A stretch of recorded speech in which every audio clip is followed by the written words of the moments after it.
യഥാർത്ഥത്തിൽ Kerala Congress Joseph group എന്ന് പറയുന്ന ഒരു പാർട്ടിയല്ല. അവർക്ക് ചിഹ്നമില്ല, കൊടിയില്ല, രജിസ്ട്രേഷൻ ഇല്ല. പിന്നെ എങ്ങനെയാണ് ഒരു രാഷ്ട്രീയ പാർട്ടിയാവുക? യഥാർത്ഥത്തിൽ PC തോമസിന്റെ രജിസ്ട്രേഷനാണ് കേരള കോൺഗ്രസ് ജോസഫ് ഗ്രൂപ്പ് നിലനിന്നിരുന്നത്. ഇപ്പൊ PC തോമസും ഏതാണ്ട് രംഗത്ത് നമ്മൾ കാണുന്നില്ല. ഇത്തരൊരവസ്ഥ വന്നപ്പോൾ യഥാർത്ഥത്തിൽ ഉണ്ടായിരുന്ന ശക്തിയും ശബ്ദവും എന്ന് പറഞ്ഞത് UDFന്റെ ചെയർമാനായി പ്രവർത്തിച്ചിരുന്ന ശ്രീ സജി മഞ്ഞക്കടമ്പൻ. അദ്ദേഹം ഒരു രാജിവെച്ചതോടുകൂടി UDFന്റെ നട്ടെല്ല് തകർന്നിരിക്കും. UDFന്റെ എല്ലാ കോട്ടകളും തകർത്ത് ഇടതുപക്ഷ ജനാധിപത്യ മുന്നണി ഇന്ന് ബഹുദൂരം ശ്രീ തോമസ് ചാഴികാടൻ മുന്നിട്ട് നിൽക്കുന്നൊരവസ്ഥ കോട്ടയം പാർലമെന്റ് നിയോജകമണ്ഡലത്തിൽ. സംസ്ഥാനത്ത് പൊതുവിൽ ഇടതുപക്ഷ ജനാധിപത്യ മുന്നണി വളരെ ആവേശകരമായ മുന്നേറ്റത്തിൽ നിൽക്കുന്ന ഒരു ഘട്ടത്തിലാണ് കോട്ടയത്തും അതിനോടൊപ്പം മുന്നേറി ഇടതുപക്ഷ ജനാധിപത്യ മുന്നണി മുന്നോട്ട് വന്നിരിക്കുന്നത്.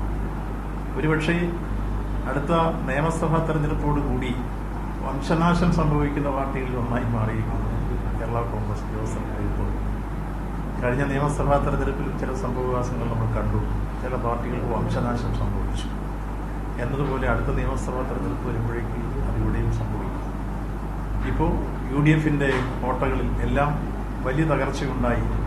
ഇടതുപക്ഷ ജനാധിപത്യ കോട്ടയം ജില്ലയിൽ കഴിഞ്ഞ നിയമസഭാ തെരഞ്ഞെടുപ്പിൽ മേൽക്കൈ നേടിയിരുന്നു. 9-ൽ 5 സീറ്റും ജയിക്കുന്ന സാഹചര്യമുണ്ടായിരുന്നു. അപ്പോൾ തുടർന്നങ്ങോട്ട് ഇങ്ങനെയുള്ള തദ്ദേശ സ്വയംഭരണ സ്ഥാപനങ്ങൾ അതിന് മുമ്പുണ്ടായിട്ടുള്ള തെരഞ്ഞെടുപ്പിൽ നിങ്ങൾ കണ്ടതാണ്.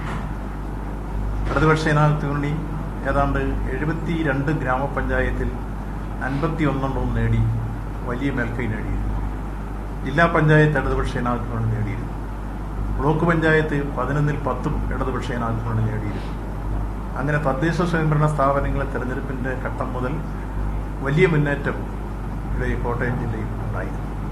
അതിനുശേഷം വന്ന നിയമസഭാ തെരഞ്ഞെടുപ്പിലും ആ മേൽക്കൈ കോട്ടയം ജില്ലയിൽ ഇടതുപക്ഷ ജനാധിപത്യ മുന്നണിക്ക് നിലനിർത്താൻ കഴിഞ്ഞു.